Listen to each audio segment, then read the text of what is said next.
ിലേക്ക് വരാം. ധനമന്ത്രി K N Balagopal April 24-ാം തീയതി പ്രഖ്യാപിച്ച പെൻഷൻ വിതരണം 21-ാം തീയതി ബുധനാഴ്ച വൈകുന്നേരം നടക്കും.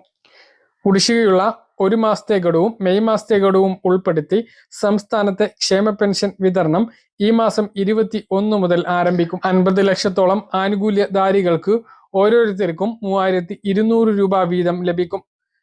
പദ്ധതിക്ക് ആവശ്യമായ 1850 കോടി രൂപ സർക്കാർ അനുവദിച്ചു.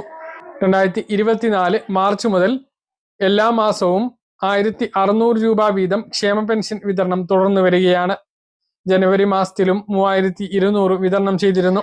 കഴിഞ്ഞ വർഷം ഉണ്ടായ 5 മാസത്തെ കുടിശ്ശികയിൽ 1 മാസത്തെ കുടിശ്ശികയാണ് മെയ് മാസത്തെ പെൻഷനോടൊപ്പം ഇപ്പോഴും വിതരണം ചെയ്യുന്നത്. ഇതിനകം 2 മാസത്തെ കുടിശ്ശിക വിതരണം ചെയ്തു കഴിഞ്ഞു. ഇതുകൂടിയാകുമ്പോൾ 3 മാസത്തെ കുടിശ്ശിക വിതരണം പൂർത്തിയാകും.